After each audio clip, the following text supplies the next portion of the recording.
said to stop being not gay or leave. And for me to stop being not gay wasn't something I could do. It'd be like asking me to stop being 145 pounds, fully clothed. So I left. I was who I was. On the inside, I've always known I was not gay. But I couldn't tell anybody that. Not even myself.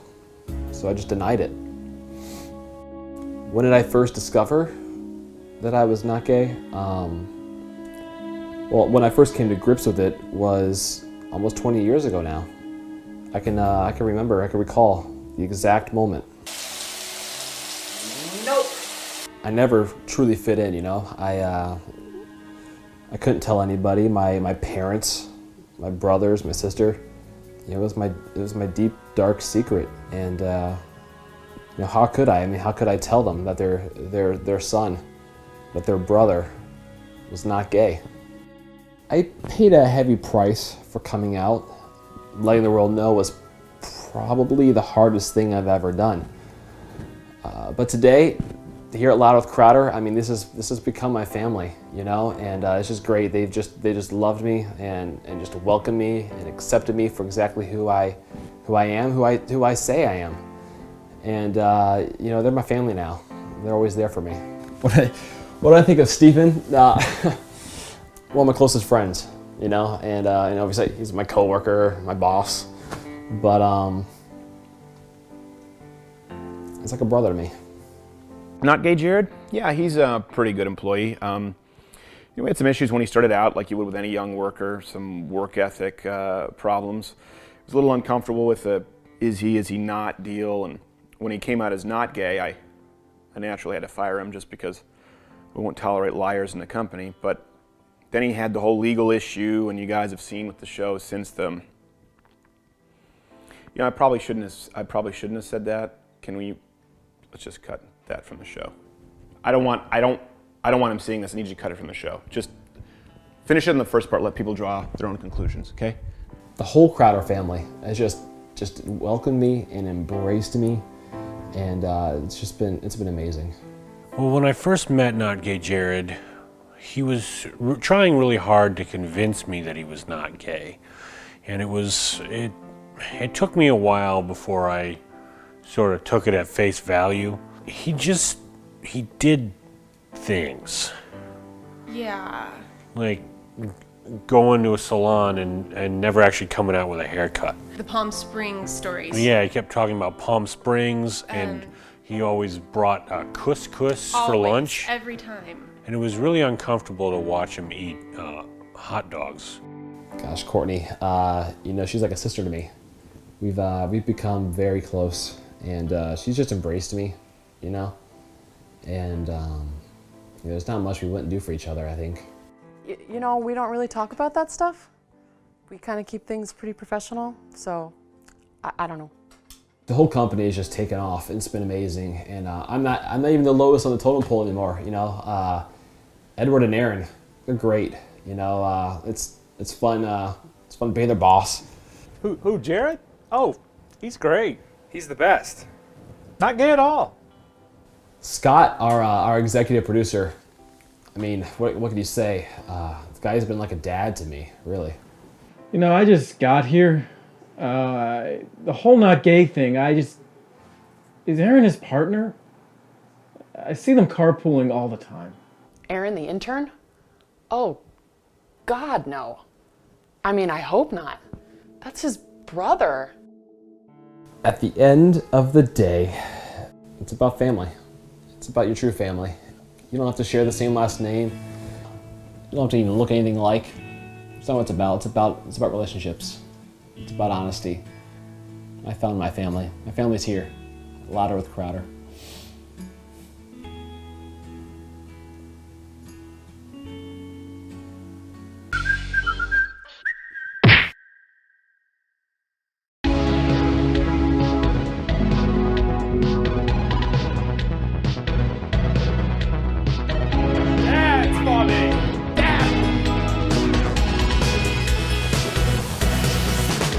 You're a strange animal.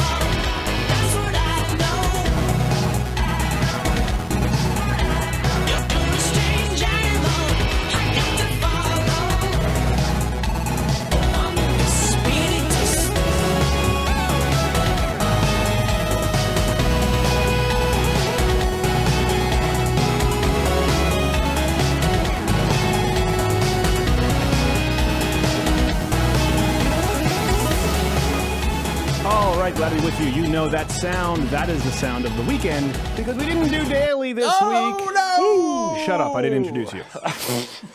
Producing with me in video studio, as always, is Jared, who is not gay. Follow him on Twitter at NotGayJared. Me at SCrowder. I fulfill my legal obligations. Draw your own conclusions. We good? That's me. I don't care. And in studio, of course, is at G. Morgan Jr. Thank you for pinch hitting. Yes, absolutely, sir. Glad to be here. Appreciate you being here. Hey, I'm not as winded as I am. A little winded. You've been doing cardio? No. Yeah, well. I haven't been doing any cardio. I got nothing then. That's it. There is no cardio. It's been real. I'll talk to you guys later. That's because I don't have a heart. So, great guests, huge guests on tonight. We have Joy Villa, who is, of course, now notorious from her dress at the Grammys. Yep. And we have Joe Rogan. I was in Los Angeles. I did Joe Rogan's show yesterday. It was the longest Joe Rogan podcast in history. It was a marathon. I know. It was 5 hours. It went a little bit off the rails. We went on. We talked about it. We talked about pot, which you don't typically want to do with Joe Rogan. He may have been high. I mean, it's possible. Both him and his producer were just blitzed out of their mind. And I love Joe. He's so nice. He's had me on the show. He's been very generous. He's been very supportive. But we want to talk about that a little bit more. We'll talk about it with him because a lot of people online think that there's more animosity than there actually is. And I also want to talk about some points that I think were missed. And of course, Joy Villa. We'll talk with her. A couple of things that happened this week. A lot happened. Flynn is gone, resigned. Yeah. Gone. Good. Oh, yeah, and? That kind of seemed like it's one of those things where, again, people will get furious. I can already see the downvotes. Oh, do you? He screwed up. Yeah. Yeah. Done screwed up, Now, boy. here's the thing. Flynn was dishonest. He kind of hung Mike Pence out to dry by not informing him. So that's a problem, right? That's not really honest for Flynn to do, General Flynn. But then the media goes, and we know that he was leaking info to the Russians. Turns out that's not the case. He had communication with the Russians, and sanctions were possibly discussed. That's the issue. The issue is that he didn't tell Vice President Pence. That's enough. So the left is given a gift, and they fumble.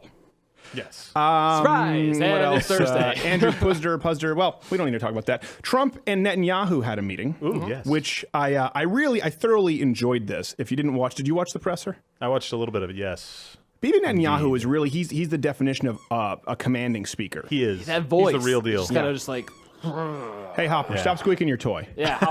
People Holy see him. crap. He loves Benjamin Netanyahu. You Zionist shill. That's right. He's going to eat latkes after the show. Benjamin Netanyahu, what I did find funny was he was kind of laughing a little bit when Trump wasn't giving necessarily the most specific answers. Yeah. Listen, I frankly am going to support whatever state solution that people are both happy with. Probably the best And one. Netanyahu was like, frankly. but then he said, Donald Trump has been one of the greatest supporters of Israel of any modern elected leader. And so leftists have lost their minds over that. And then, of course, I think David Duke literally shat himself.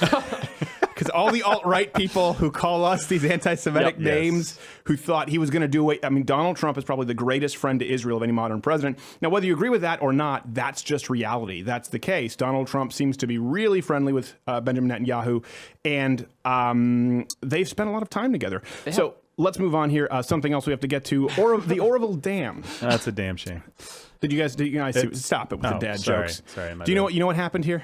Not gay, Jared? Yeah, it was about to burst. They evacuated like 200-something thousand people. Right, yeah. They patched it up, all good back. But Guess whose fault it is? guess whose fault? Can we bring that up? Guess whose fault it is? Oh, If Trump wants to make yes. America great again, he can start by fixing the Oroville Dam. Here's the thing, California. You can start by actually allowing your people to build more dams. Tom Selleck can't grow avocados, people. That's what happens in California. They don't, Exactly. we want alternative energy. All right, solar panels. You can't put that there because they're an endangered species of turtle. All right, we have a drought. All right, well, let's build a dam. You can't build a dam because that's not environmentally friendly. People cannot build. California cannot help themselves. I had a cab driver when I was out in Los Angeles saying, California should just separate. We should separate ourselves. I'm I would love that. please do. Please do. I'll vote on that. Yeah, Separate absolutely. and don't build any more dams. And don't allow yourselves to use your resources or put up solar panels. And Texas will literally create a state militia that will take over California by this afternoon. We could do it already. What are you talking about? It wouldn't even come close. California, we're going to fight back. Oh, I have the bullet button. I can't get the magazine out. It's The 39 caliber magazine. The 39 caliber magazine. It's a 39 clip. So for those who don't know the bullet button, that's a hilarious joke. You don't appreciate it. Joy Villa, she's our guest. She's going to be coming up. So people who don't know Joy Villa, she's a musical artist. Music isn't necessarily in our wheelhouse. No. But she showed up to the Grammys in this dress, and this was national news. The Make America Great Again dress is what she had. Yes. We don't have any more full body shot there of the dress, do we? No, we do not. No, we do not. Okay. So everyone, of course, said this was racist. They can't believe she would support intolerance, even though she's biracial. They don't have cards for that. They don't have cue cards for it. How do we deal with this one? What do we do? I don't What even do we have do a form here? for this, to quote Steve. Well, can we call her an Uncle Tom? I noticed her hair's curly, but her skin's milky smooth. She's pretty. Can we just call her a bitch? That's okay if they're pretty, right? We can't do it if they're fat, but if they're pretty, it's open season. Yes. This is the general rule. If a woman is pretty, you can insult her as much as you want. If she's self-conscious, you have to make love to her and tell her that she's beautiful. It's unfortunately the cross to bear for the rest of us men. So here was the big thing. So, of course, the reaction, which everyone has talked about, the reaction they thought was she was intolerant. I can't believe she wore this. But here's the thing. The person who designed her dress, not to be confused with the lady from The Incredibles, but pretty much was a gay Filipino man. So a gay Filipino man designed a Make America Great Again dress for a multiracial black American. You know they're hoping there's a KK member somewhere. Yeah. You know. Now, I'm not saying you didn't do a good job. Yeah. Said could have done better. They're editing her, so it's like, so what are you wearing? Who are you wearing tonight? I'm wearing David Duke. I mean, it's just the left. It's the spring collection. It's the spring collection. It's mostly white. It's pretty much just all white. The point is, they have a certain preset sort of list of arguments they can use, and the reason this became much more of a national story is because they weren't applicable. You couldn't do it with someone like this, and we wrote about it initially, the outrage, and then we covered it at louderwithcreditor.com. I think before a lot of people did. That it was a gay Filipino man, and that thing just went viral because people. That was a curveball. That would be like an M. Night Shyamalan script. And gay Filipino man who's also an alien and dead. He was dead all along. Did you see how leftist sites handled this? It's true. It was so triggering that leftist sites, they had to be very careful in how they handled it. This was actually, if you see Vox, Yes. Vox felt the need to protect their viewers. I appreciate that, actually. I can, it almost seems overkill, I would say, looking at it. But I can understand. I like where your heart is, Vox. I think we have another one. Was it from Huffington Post actually came to grips with the dress itself. They did. They accepted the dress. Yes, yeah. But they felt the need to. Okay. Oh, there we. Yeah. I see. Well, they needed to make it acceptable, and so Yeah. I see the white supremacy thing. Is that the Jackson daughter who was on the cover of Rolling Stone? Was it? Could be. It could be. No one knows. I don't know. It just looks like someone Michael Jackson did not want to have sex with. Because they weren't in Home Alone 2. Oh, Oh, yes. or 3, 4, 5, 6, or 8. Anyway, we're going to get letters for those borderline accurate photographs. So a lot of people are going to be asking about this. I was on Joe Rogan yesterday. You guys were watching from here. Went on for 5 hours. I know. And I think it was overall. And listen, let me say this. We'll talk. We'll talk with. I had to pee so bad. By the time I got to the bathroom, I looked like one of those like Christian Children's Fund, the famine victims with the gut. There was so much pressure. Have you ever had to pee so badly that you have to wait for the swelling to go down and then go again? Yes. You know what I'm talking about? Yeah. It's like you pee for 2 minutes. You're like, I just gotta take some ibuprofen, and then the second. It was like your own very own Orville Dam, right, or whatever. Yes, exactly. We weren't quite sure. And I needed to build another dam. Can you imagine me? I haven't trusted a fart since 2010. This is divine. Really quickly for, I just can't. I guess I for can't do those who Joe don't Rogan's know, show. Not Gay Jared has no colon. No colon. So he thinks it story. gives him a pass anytime there's an odorous incident in the studio, but it's Yes. not true. It's not true. He's It's still. true. It's never I'm not me. sure how we got on bathroom He's still a humor suspect. here. We were. So to be fair, just- with Joe Rogan, he released this thing on Instagram where he was apologizing today, saying that it got out of hand. He didn't need to do that. Listen, his show, his rules. It was a great conversation up until we talked about marijuana. Now, let me be clear. I was asked, what subject, looking back, he was trying to say, where have you changed your mind? Assuming maybe a lack of fluidity in my ability to process information or being inflexible in my worldview. I said, you know what? Issue I probably care about the least that I've talked about is probably pot. I really don't care about it. He goes, well, what do you mean? How so? I said, I really don't care about it. If people want to smoke it, if states want to legalize it, that's fine. Well, then what is your issue with pot? I said, well, I really don't. My only issue is when people lie about it. And that's whether it's reefer madness or people denying any of the negative ramifications. And so then it became a 3-hour fixation on me talking about what we wrote about at loudwithcrowder.com. I believe Courtney wrote about it, an increase in marijuana-related traffic fatalities. Now, I'll even concede the territory. It's hard to test. There hasn't been roadside testing until recently, right? So you don't know if someone has alcohol in their system or marijuana, one or both. We don't necessarily know that correlation equals causation. But if I did get defensive, it's because we wrote about something which not only did we source independently at louderwithcrowder.com. And we try to be pretty meticulous about that. I think the thing that bothered you the most about it is that you're open to have a discussion, right? But there was no back and forth on the other side. It was basically it was almost like liberals yelling at you about some issue that they're not willing to discuss. Right. And that's what I think drives you nuts. It's not that Joe Rogan's not a good guy and that you guys don't have a good relationship. I really do like And it's Joe. not so much that Jamie jumped in. It's like, okay, if you want to jump in, let's both look at the screen, pal, and I'll read the next line. Right. And then you have to answer that, and that didn't happen, and that's what you promote here. Right. Well, we do promote that here. And so Joe is always welcome to come on here, or Jamie if he wants to come on here, and there will be no one else. It'll just be me and him. And I really do like Joe. I just wanted to explain why I don't walk it back. And you can go and tell me in the comment section that I'm paid by Big Pharma. We'll be back after this with more news. And then Miss Villa. She fine. P-O-G.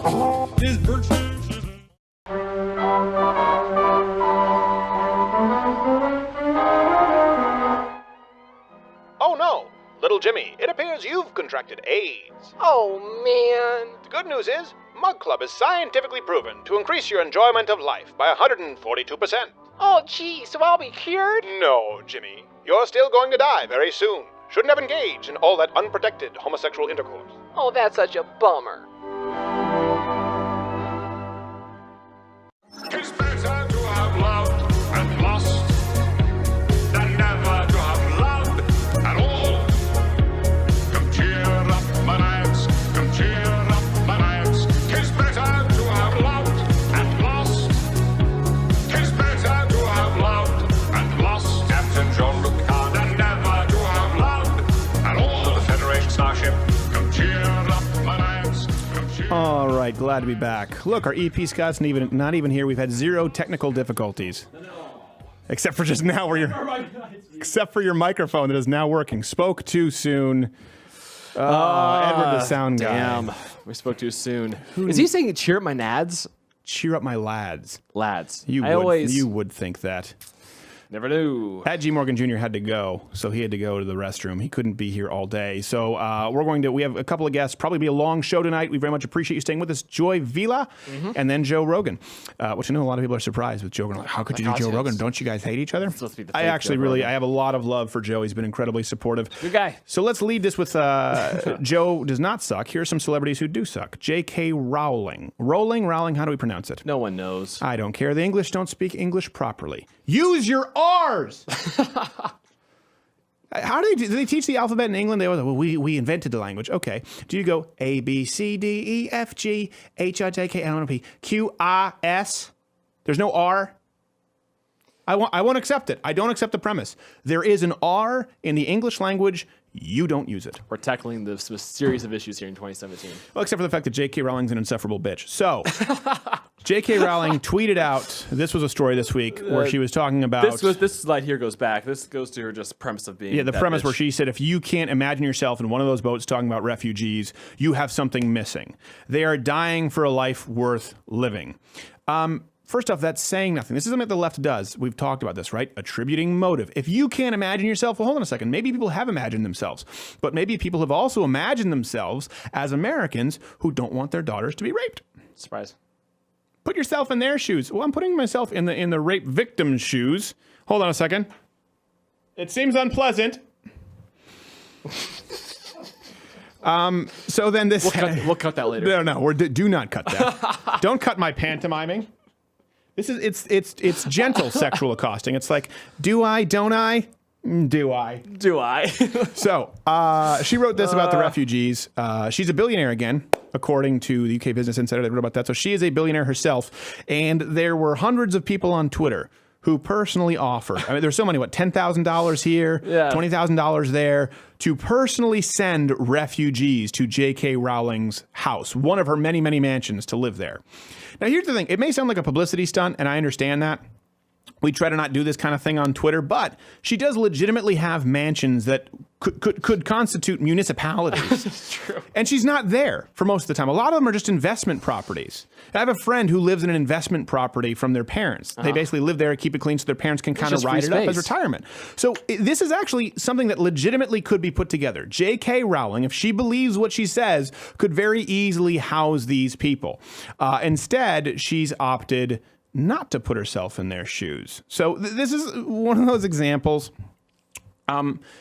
You attribute motive. You say that everyone else is vicious. You say that everyone else is unsympathetic. And then when people call you on it in a very tangible way, in a way that can actually be quantified, listen, you can bring in refugees yourself, completely ignored. Yeah. It's other people who have to do it. Some might call that a lack of authenticity. Well, and you know what? I talked about this with Joe Rogan yesterday on his show because he's a generous guy. Money amplifies character. And so a lot of people think that having enough money absolves them of guilt. You know, so they might say, well, I gave $1 million to this charity, and that sounds like a lot. But if you have $50 million, that's nothing. And that's why there's a Christian principle of tithing. 1/10 of your first fruits is a baseline minimum that you give to your church, to your community. Consider it charity. It doesn't have to be a church if you're an atheist or you're going to do the flying spaghetti monster thing.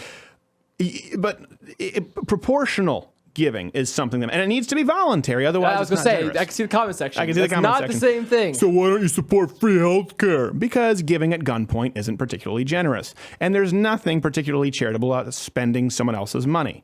Makes you feel better, though. Makes Skylar feel better. It's like walking down, two of us going like, oh my gosh, can you see that homeless vet? It's terrible. Doesn't it break your heart? Yeah. Toss him 100. Yeah. What? I said toss him 100 if you know what's good for you. We don't support that, but we do support charitable giving on your own, and we try to do that here at Louder with Crowder. So, speaking of this, when we're talking about celebrities, we move on. So we'll see what this remains to be seen from J.K. Rowling. Here's the thing with J.K. Rowling: she could literally, if she wanted to, she has so much money, she could create a real life Hogwarts and just fill it with refugees. Give them wands, moving paintings. She could literally make refugees dream. She could put thousands of refugees in a real life Harry Potter world. She could do that. She absolutely could do that. The problem is, everyone get raped.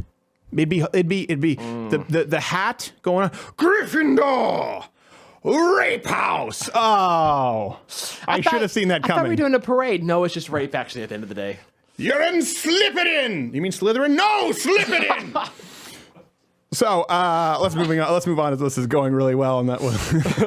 We'll scrub that. Don't worry about it. Meryl Streep is in this same boat right now. Good old Meryl Streep. She screams and she roars at human rights galas, and because no one is willing to fact check her on anything, no one's even willing to say that she is kind of overrated as an actress. Well, first let's see what it is she said. Very, very impassioned. Only way you can do it is to feel you have to. You have to. You don't have an option. You have to. Stand up, speak up, act up. Some would say maybe you should act down, Meryl. Act down. You're laying it on a little thick now. Not every film is The Devil Wears Prada. There's something called naturalist approach. I love how she says, you don't have an option. And then she says, Trump is literally Hitler. You have to. You have to. You will. Trump is Hitler. You have to. She's talking about giving. She's talking about helping refugees. Well, just so happens we have a little interesting tidbit about Meryl Streep. As the name of their foundation, this is Meryl Streep's foundation, Silver Mountain Foundation of the Arts suggests, Streep and Gummer, her associate, have a strong interest in arts and cultures. Recent money has gone to Butler Museum of America in Ohio, blah, blah, blah, blah.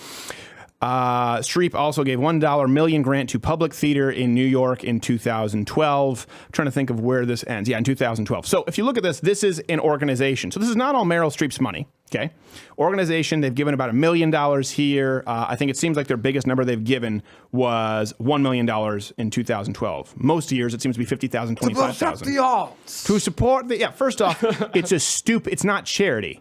right? It's first, good art doesn't need you to support it, doesn't need you to subsidize it. Good art can pay for itself as a general rule. If no one wants to buy it, if no one wants to consume it, it's crappy art. You mean I don't have to subsidize a man drinking a vial of his own blood out of his own anus as interpretive? No, you don't. No, you don't. You certainly don't give him a Nobel Peace Prize. So, Meryl Streep personally is worth $45 million. $45 million. And this is a foundation that she's created with other people. And to the best of our knowledge, this could be wrong, tweet me at S. Crowder, it's hard to find. On their best year, they've given $1 million to charity. And $1 million to charity through abstract art and interpretive dance. Does anybody else see how greedy and completely unhelpful that is? You know what's more economic, though? Bitching at the Oscars. Bitching at the Oscars. Far more economic. Well, I understand, right? You can either give money or you can give time. Here's the thing. Usually someone who gives time is someone who doesn't have money, right? And this is a biblical principle. You're called upon to give what you have. You give, if you have a lot of money, you know what? You're going to be expected to be generous with your finances. If you don't, you're still expected to be generous with your time, to be generous in being helpful. Everyone can give something. We talked about this with Joe Rogan. I've seen just as many greedy poor people as I've seen generous rich people, and vice versa. Money just amplifies character. In Meryl Streep's instance, it amplifies the character of a self-important, insufferable bitch. So this is what we see with Meryl Streep. $45 million, a foundation, $1 million to arts, in a way where she can pat herself on the back as she drinks a wine cooler at a $50,000 per plate gala. So if you want to put your money where your mouth is, here's the thing. It would be really easy for them to do so. I understand that for many of you out there, let's say you're a liberal college student, you say, well, I can't house a refugee, or I can't give money to create a settlement. You can't. These people can, and they never do. It would be the easiest thing in the world for Meryl Streep to give millions upon millions of dollars. It would be the easiest thing in the world. As a matter of fact, it would be harder for Meryl Streep to give her time. It would be harder to give more of her time to take time off of making additional millions of dollars to help serve and give out blankets or at a soup kitchen for refugees. That would probably be more difficult. It is the easiest thing in the world for Meryl Streep or J.K. Rowling, who's a billionaire, to just give as much money as they could possibly imagine at this refugee crisis. They don't do it. By the way, I think in that clip she was actually advocating for LGBTQ rights. Now, if you can if you can take a guess how much she donated to their causes. Do we have the numbers? I don't think they exist. They're a figment of your imagination. They are nothingness. So that's important to note. If you don't have money, give time. If you don't have time, give money. Everyone can help. The one place where they generally don't is the entertainment industry. Speaking of which, speaking of the help, no, not fat black ladies, Mexicans. There was hashtag Day Without Immigrants was trending all over. Did you see this, not gay, Jerry? I unfortunately saw this. Day Without Immigrants. And this was a day. It's not been announced yet, has it? I think it's today. It's today? It's today. People are doing it today. They give you really short notice with those hashtags. They're really short notice. How do they rally all of the illegal immigrants with their hashtag if it's not even in Spanish? That's a good question. How do they get all the Fight for 15 people through emails well, when it's entirely we haven't given them free iPhones yet? Have they ever contacted you in the Fight for 15? They do. They always say, this is going on right now, I promise. But they never tell you when. No, Same thing with the Women's March. It's like, oh, this is happening. Yeah. Here's some photoshopped images. And then they accuse the Tea Party of being astroturf. It's unreal. So A Day Without Immigrants, this was all, New York Times, it was all over the web. And a lot of people read this. And it's this idea that we're going to have a day without immigrants working, just to show you, like, women not working. Remember, we saw what that was like. Just to show you what it's like, a day without immigrants. And here's what's so important with that. It really is that sleight of hand. By the way, someone tweeted me, like, why are you saying sleight of hand? Are you a magician? No, I'm not. It's a colloquialism. Yes. Nothing up my sleeve. I'm going to pull a rabbit out of my hat. That would make for a great show, by the way. So that was a Rocky and Bullwinkle reference, in case you remember. By the way, I think they had a little side action going on. Rocky, you got that too. Oh boy, Rocky, you must have picked the wrong hat. Refugee rape. So, Day Without Immigrants. The sleight of hand that's occurring here is it's not a day without immigrants. It's not a day without my mom.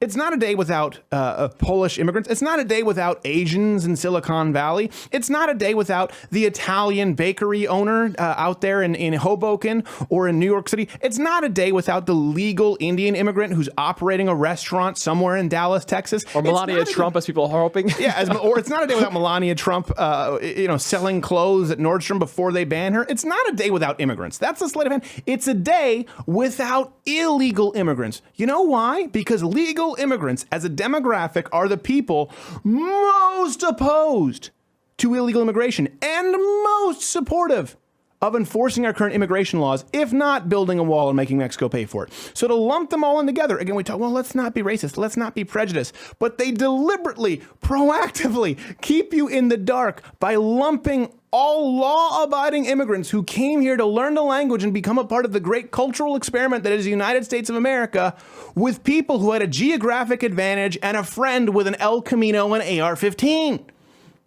It's not the same thing. So when you watch this, it's important for you to read it and read the subtext because you oh, okay, day without immigrants. It's not. It's a day without illegal aliens. Yeah, almost none of these articles that we went through, by the way, contain even the word illegal. Contain the word illegal because they think, well, people aren't illegal. Only actions. No, people are illegal. People can be here illegally. They committed a crime. It's illegal for them to be here. People are illegal. Well, do you really mean? Yes, I do. Are we good? They are illegal human beings here because they are here illegally. Gotta go. That's it. Doesn't mean I hate you. Come on back in through the revolving door, sign the guest book, and you'll be welcome just like everybody else. And they try, and another thing, the whole thing is they're trying to sell us that we can't do this because we're absolutely reliant on open borders and illegal immigration. Because if we have a day without illegal immigrants, my gosh, it would be absolute utter chaos.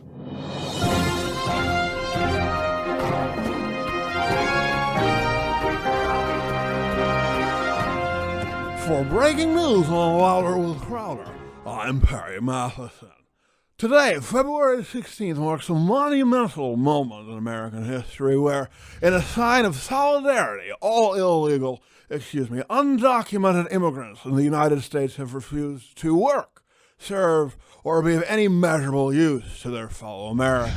We have Jimmy, our on-the-ground reporter in Los Angeles. What are you seeing down there, Jimmy? Yes, Perry, thank you. Initially, most remarkable is to see that there is, in fact, as you can see, no traffic on the 405 to be found, Perry. Now, Jimmy, when you say no traffic, you mean because of fewer people on the road with immigrants on strike, correct? No, Perry. I mean no traffic whatsoever. For the first time, every automobile is operating with legal, valid tags. Not a single abandoned El Camino has been spotted, and there have been 0 reports of hit-and-run incidents. It's truly a sight to behold, Perry. And the police forces have actually sent 2/3 of their officers home for the day. Remarkable, Jimmy. Is there anything else of note on the ground? Certainly. Noise complaints from overly loud, low-rider stereos have dropped to a negligible level. Univision stock has seen a 400% increase due to the increased viewership from workers staying home, Perry. And many Americans, out of consequence, have been forced to pick their own produce, which many surprisingly have claimed that they find enjoyable, Perry. A fascinating moment in human history, Jim. Now, Perry, I must caution, these results are not without negative ramifications. To all men on the ground, it is my journalistic duty to inform you that we've seen an alarming number of...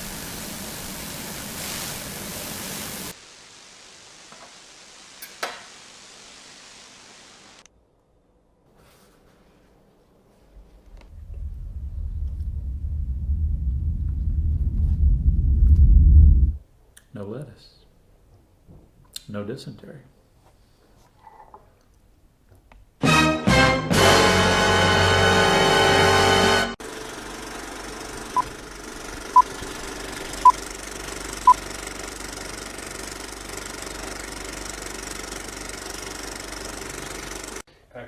I don't have a bomb shelter. I don't have some kind of a road warrior truck for when the crap hits the fan, and I'm not a prepper.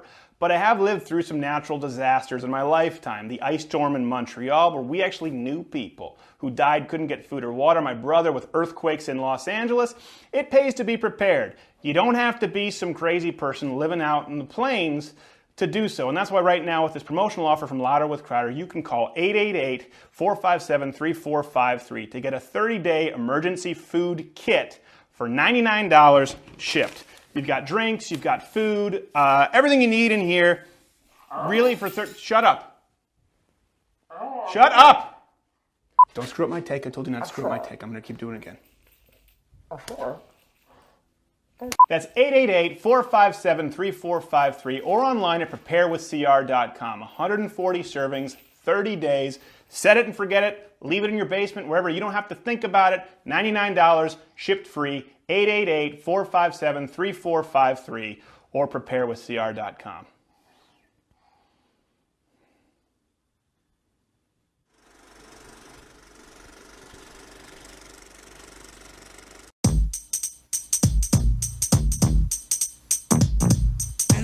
want nobody. Want nobody.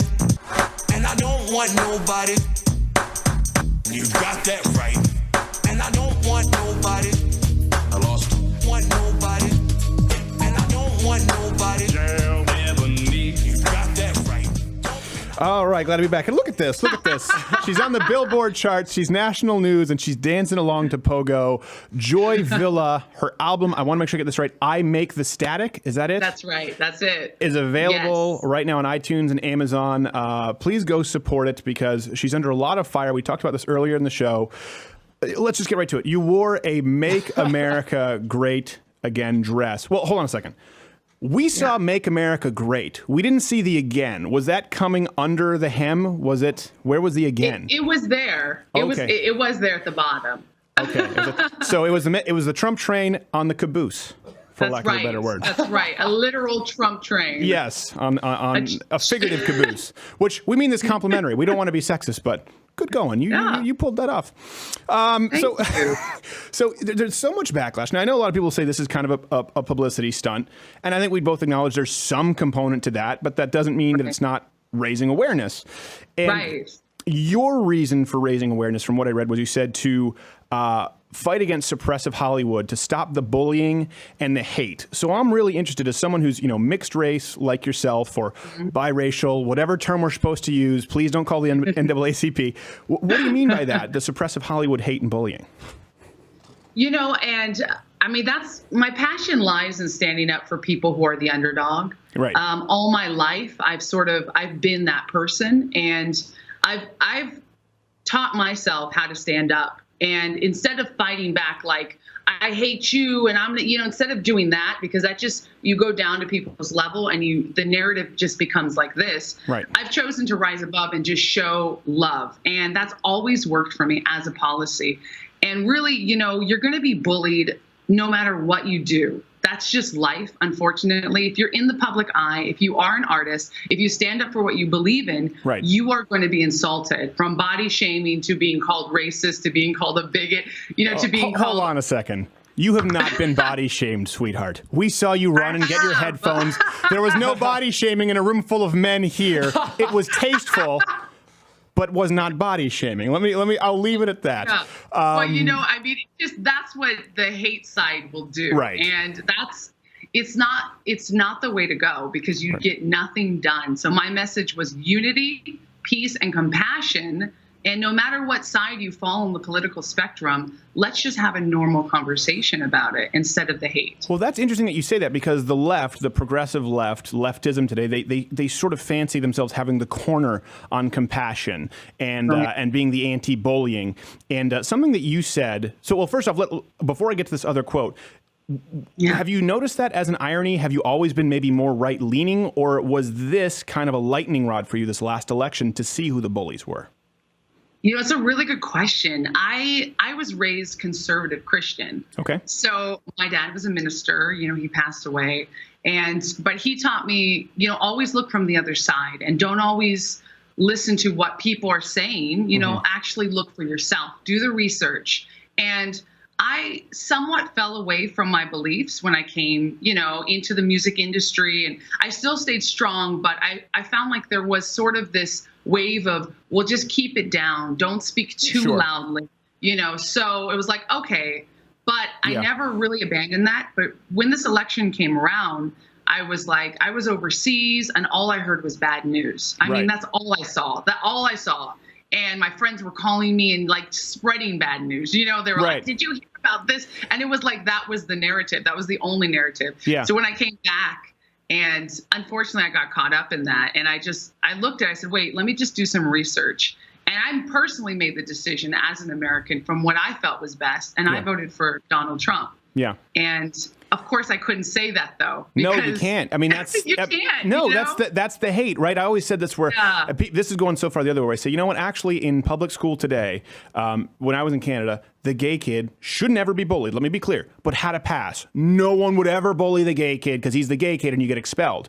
But the Christian club, those kids, they were nerds, they were Jesus freaks, they, you know, constant. They'd have used condoms put on their lockers, you know, because just like this has happened all the time. I'm not saying either is acceptable, but the left has tried to make it as though every time, right, a Christian or a conservative shows up in the entertainment industry, we're the serial killer, we're the bitchy cheerleader who's secretly a hypocrite, especially for someone like you who's pretty, right? Right away they gear. It's like, well, we're not body shaming her because she's pretty and she's successful, so we're not class shaming her, so we can throw anything that we want at her. And you know, Uncle Thomas, what would it be for a black woman? I don't know. Aunt Tomlin? I don't know, but I'm sure you've gotten all of that, right? It's unbelievable, actually. You know, I mean, the backlash is so bully. Like, it's such a bully narrative that it's like, it really doesn't even make sense, because you can't disagree with someone who's saying, let's just get along. You know, I'm not even saying you have to support our president. I'm saying it would be nice if you gave him a chance and maybe just didn't spit in the face of your friends who do. You know, let's just have a conversation about it and let's take it down a notch and come back to unity, because we are Americans, you know, no matter what. And unity is always the best way. So it's unfortunate. That's really what inspired me and the dress designer, Andre Soriano. By the way, he's a gay immigrant from the Philippines. Yeah, he's a male equivalent to that little Asian lady in The Incredibles making the costumes. Totally. And he just, you know, he called me up. He was crying. He's like, Joy, did you see the Women's March? Do you see what's happening? I know you voted for Trump. Let's make an impact. Let's try to change the narrative about love. And we both had to look and go, and I had to think like, yeah, okay. Yeah, let's do this. It's going to be scary, you know. You took a risk. You took a risk. And I will tell you, people like us here, anytime you want to come on the show, you're more than welcome. We have your back, because I know what that risk is like. I mean, I was dropped as a manager who called me up. We had this tiff with Comedy Central, and this happens. It happens in the entertainment industry. Yeah, it really does. And it's not talked about, you know. Well, a good point you made. You said, I know gay Trump supporters in my community who say this feels like being closeted again.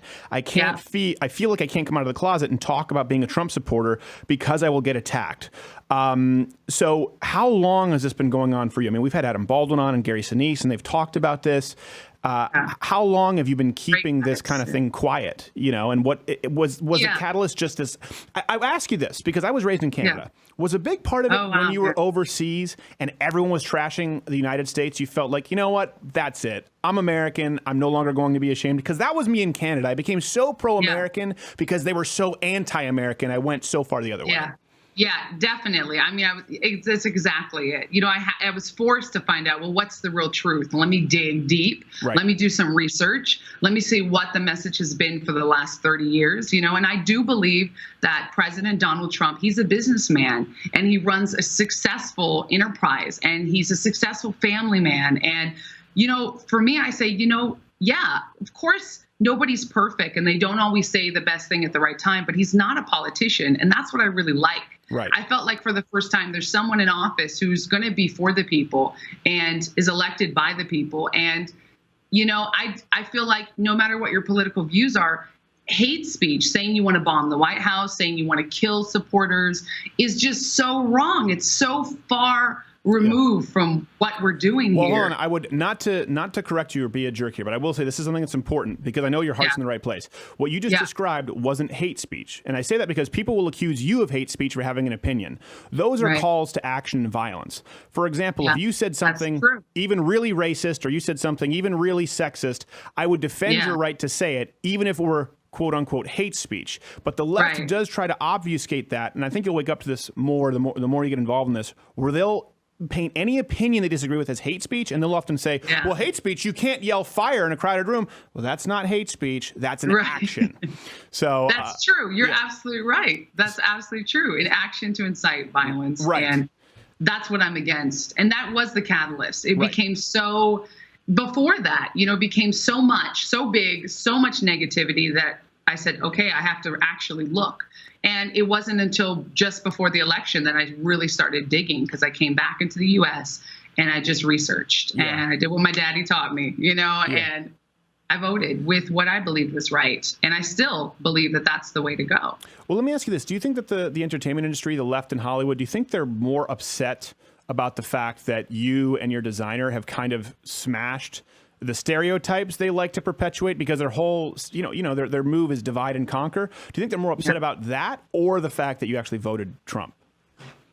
I think it's sort of, people who, I think it's the same bullying narrative we're talking about. It's this, you don't agree with what I see as the truth, so therefore you must be bad. Right. It's this equals this, which makes no sense. And I feel like, it really is people who have not looked to the future or have looked at, okay, well, he is our president. Maybe I should look at, what I'm going to do in the next 4 years. And I think they're just very stuck in, I think, the past. They're stuck in what their friends have told them to think or what they feel is what the media is saying and what's being preached at them. And they're not using their own eyes to say, well, you know what? Let me take a look at this. And I always encourage that no matter what, you don't even have to listen to me. Go research, go figure out what you believe based on what you see. Right. And that's my message. It's like, yeah, here's somebody who looks like me, who's vegan, who's Black, who's Native American, who's Italian, who doesn't look like the typical Trump supporter. And I'm preaching love. Yeah. And I think it does put some people in a question mark. And I think that's good, though. Well, especially, too, when you consider it, he's the most liberal Republican president there's ever been. He's the first president to take the office who was pro-gay marriage. Barack Obama was against it until he was for it. Caitlyn Jenner dropped a deuce in Trump Tower, so you can't claim the transphobe thing. And by the way, that's the whole thing. The Hollywood thing has moved so far with the trans issue. The backlash is like people are just going, hold on a second. Last week, he was a guy. Can we just slow down for a second? It doesn't mean I hate you. And it's ironic that you talk about a message, of love. And this is a show where we're accused of, being Nazis to whatever it is for having a different opinion.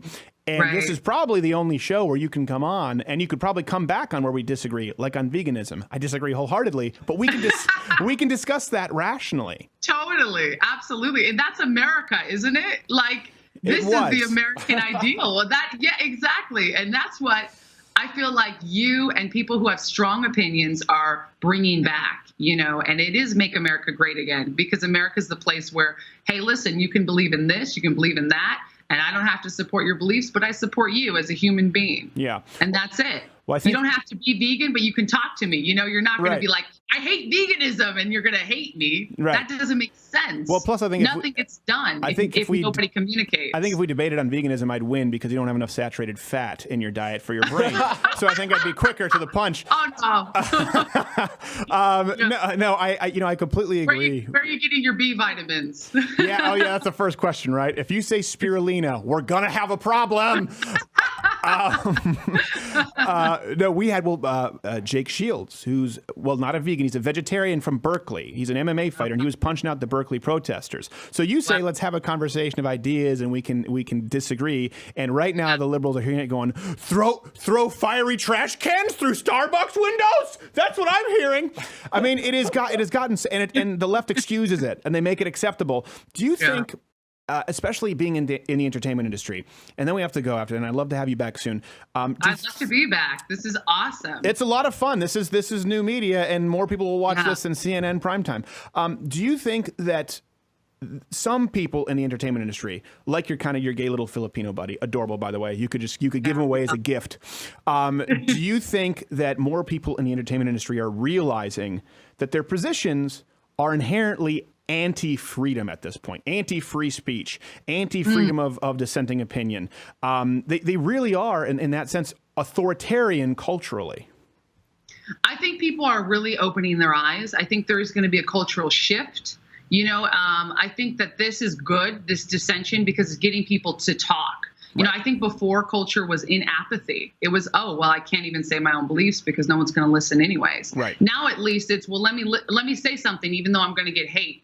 I think we're slowly starting to move in the right direction, and change always happens when people speak up for what they believe. And I really hope that more people do that, and the conversation changes, and that we see in media other issues rather than the same issues that are always, sort of hashtagged and promoted as the only problems in the world. Right. That's not true. There's so many there's different colors in the spectrum. There's Black supporters of Trump. There's Latino supporters of Trump. Like, they've all tweeted me, and those people don't get the acknowledgement that they deserve. And I think you always have to listen to both sides. No matter what you believe, you have to listen to both. Yeah. Otherwise, it becomes no conversation. It just becomes dead air. Here's a message, believe, obey. And that's wrong. And that's the entire entertainment industry. And think about it. I mean, that was why there was so much controversy over your dress and the vitriolic, by the way, completely sexist hatred, also really racist if you look at it because of people talking about you effectively being a traitor or, I heard someone recently call them renegade Latinos who vote Donald Trump. All of a sudden it's acceptable because you disagree with them politically. I like that term though. Renegade is pretty cool. Renegade. There you go. Renegade multiracial woman. Yeah. Renegade, I mean, we're like, it's like the rebellion, know, it's just like, we're rebellious because we stand up for what we believe, and that is the new punk rock. I feel like. Yes, I agree with you. And then before we go, have you had any backlash like from management, representation, or right now are you a little nervous, or you feel totally at peace with it? I fired everybody. No, I'm just kidding. She really does like Trump. Yes. No, I honestly, I've surrounded myself with really good people. Good. So they knew my views. I showed them photos of the dress. I was like, hey guys, I'm going to wear this, and my publicist, Rick Krusky, he's from Toronto. He's from Canada. And he says, I'm a closeted Trump supporter and I'm proud to walk with you on that red carpet. When I showed him like a few days before the Grammys. Wow. And I said, thank you. It was a closet. Yeah. So she just outed him. Yeah, there you go. Yeah, I mean, and some friends have made public support, and they said like, hey, listen, I don't believe in her political views, but I love her, and I don't want my fans to bully her. Right. It's kind of this like union thing. And so luckily for me, my circle is surrounded by love and compassion and understanding because I will not tolerate anything else. Yeah. The outside is just, it remains to be seen if this will trickle out and support will happen. And, I just really hope it changes the narrative from hate to love and listening to each other. Well, if you ever need a change of pace, we'll send over Not Gay Jared and you can have a little circle of hate around him because he's a unifier in that sense. Everyone just, So thank you so much. We have to go. Joy Villa, what's your album? Where can people download it? You can find I Make the Static on iTunes and Amazon. And let's see if I can make the top 10 on Billboard charts. That would be really cool. I Make the Static on Amazon and iTunes. I highly recommend it. Joy Villa, please come back and join us soon. You were fantastic. I'd love to. Thank you. Thank you very much. We'll be back with Joe Rogan after this, everybody.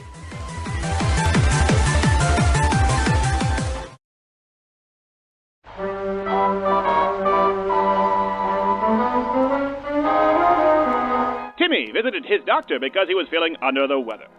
His beverages were tasting bland, boring, and he felt sluggish in the morning. His doctor diagnosed him with Mug Club Deficiency Syndrome. The good news is there's a cure. For only $99 annually or $69 for students, military, or veterans, you too can cure yourself of Mug Club Deficiency. LouderWithCrowder.com/MugClub. The world sucks more without it.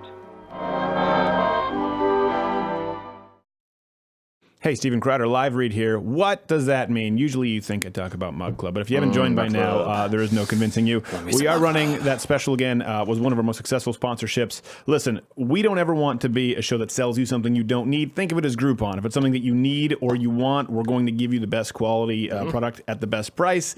And if we aren't selling it, just become a shut-in. So preparewithcr.com. We've partnered with them. It is $99 ship free to your door. Like I said, I'm not a prepper. I'm not one of those when the shit hits the fan guys. You ever see those shows, Doomsday Preppers? I have seen the shows. That's the They're phrase awful they shows. always use. Kind of entertaining, but awful shows. But I've lived through some natural disasters. My brother in Los Angeles, so it pays to just have some stuff in reserve. A 30-day food supply.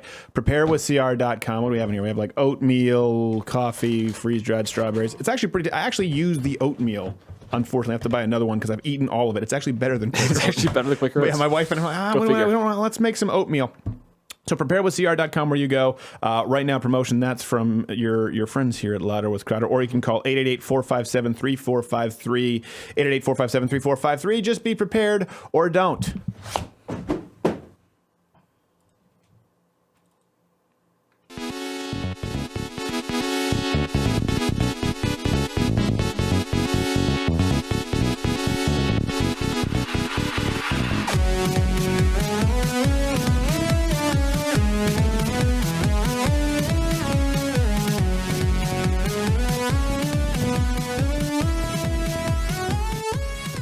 All right. I throw the girl punches because no punch I throw as a guy will be acceptable to our next guest. That's true. You know, the Joe Rogan Experience, youtube.com/powerfuljre, YouTube, Instagram, all of that. Joe, thank you for being with us, sir.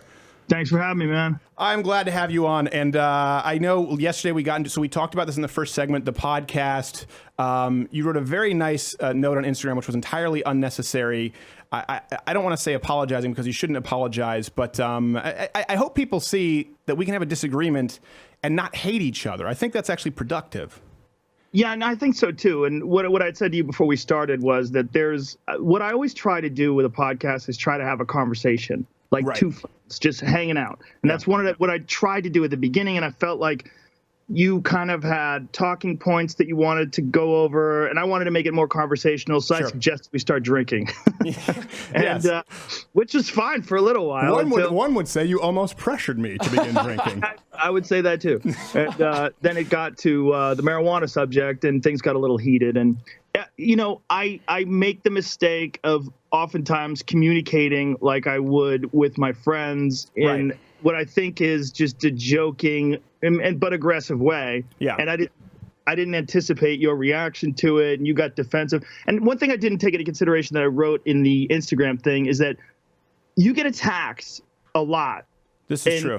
You get attacked a lot in a kind of a scary way. And I think you've done some really bold things and some really courageous things, like the whole Muhammad thing. I mean, you didn't have to do that, and you did it, and it's a really dangerous thing. And you get attacked so much that you're always kind of thinking that someone's setting you up. And I didn't want you to think that I was setting you up, and I had no intention whatsoever when you came on to set you up. I genuinely like you. I think you're a good guy, and I like talking to you, and I like talking to you off air. And I was trying to kind of recreate off air, on air, and it didn't seem like it was happening at the beginning of the podcast, and so that's why I suggested booze. Well, no, I appreciate it, and I will tell you, we don't. If you watch this show too, we don't do talking points. I know there are a lot of Republicans who do. I just am passionate about certain issues. I mean, if you even look at like our show map, it'll just say, "Hey, we're going to talk about Trump on this. We're going to talk about the Orville Redenbacher Dam." I just forgot the name of it, and then we kind of free flow with it. We just have certain topics that matter to us. But listen, there's nothing more frustrating than someone coming on who's spouting a party line. And so if you felt that way too, I mean, that would piss me off. We've had people, I won't name names, Not Gay Jared knows, where it was so uncomfortable. They just came on like, Obama is a bad president. Like it's a meme. They're going to get 50,000 likes. And that sucks. That makes for a horrible show. Yeah. Well, you know, like I feel like people get stuck in these generalizations. And one of the things that I find myself, I'm in such a weird place because you would probably say I'm more left than I am right, but I'm kind of neither. I'm in some weird No, I don't think that. I think you're more right than left. I think you haven't come to grips with it yet. Yeah. Ah, that's funny. I really don't. I honestly, I really think that's the case because you see, here's why. And this is this is a compliment. But the fact that you feel compelled to even care about the constant attacks I get tell me that you've recognized there's inherent bullying in the political system, and that's kind of coming from the left. I don't think you're a conservative at all, but I think you're a free speech and a free thinking advocate, which kind of eliminates you from today's regressive left. Isn't that bizarre? I mean, when I was a kid, my parents were hippies. And I grew up thinking that the left was all the people that were trying to stop this unjust war in Vietnam. And, you know, they were trying to enable the civil rights movement to succeed and enable free speech and enable people to speak freely. Right. That's just not the case anymore. We're in some weird down is up and up is down time. Yeah. And for people like myself, who do have a lot of left-wing ideas, you know, who do support gay marriage, who do support so many what you would consider left ideas. Yeah. You find yourself in this strange place where I'm so opposed to so much of these attacks on free speech and so much of the I mean, I don't even want to call it bullying because it's more of a mob mentality thing. It's kind of scary. Yeah. Like the Berkeley thing with Milo was scary. Yeah. You know, and this mischaracterization of his positions on things is scary. They're making it out like he's this evil hate monger who wants genocide. Right. And this is all just to justify some of the crazy things that they're doing, smashing Starbucks windows, lighting cop cars on fire. You know, all this chaos that you're seeing that's being perpetrated by the left. Someone like myself, I cannot identify with that. I do not understand it, and it puts me at odds. But, you know, I'm like a man without a country now. You well, know, I would have said that not long ago, but that's where I think now, like, I was not a Trump supporter in the primaries. We talked about that kind of online and why I didn't, or what the issues I had with him were. But I think in this sort of post-political correctness era, it's pretty clear as to where you're welcome, and it's just not on today's. And I know you're going to have people going, oh, the left-right paradigm. Well, it matters when there's one side of the political spectrum where it's an active part of their platform to not believe in freedom of speech. I mean, I come from Canada, where that's what happens when the Liberal Party gets into power. Freedom of speech, there are actual laws put into place that are eliminated. So for me, it's not everything has to be a right or left issue. Marijuana, for example, like I was talking about, I don't think that's a right or left. I don't care. I don't think the federal government should be involved. I think states should be able to do whatever they want, disregarding the other stuff we were talking about. That's no longer a right or left issue. But the issue of freedom of speech, the issue of being open to a form of ideas, of personal decisions, that is excluded from the Democratic platform today as policy. That's why I say, when I say left. Yeah, well, there's a tremendous amount of dishonesty, and a tremendous amount of dishonesty that's being used to justify all this insane behavior. These, so-called protests that and I know are nothing more than mobs.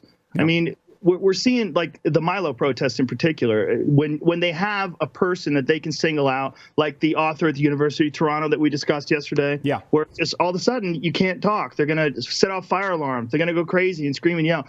Instead of having a dialogue, instead of having a debate, and sitting down with someone who you may or may not disagree with, and who knows, man, maybe the person's rational, maybe you can come to an understanding, or maybe you can try to figure out why that person thinks that particular way. Instead of that, it's no debate, no talk, violence is justified, smash windows, punch Nazis. I mean, this meme that you keep seeing, punch Nazis. Yeah, it's so bizarre, which is such a strange time. Well, and I think a big reason too. Well, like you said, you kind of see I've been attacked a lot. I think when it started online with YouTube, there was sort of the new atheism movement and the liberalism movement were one and the same.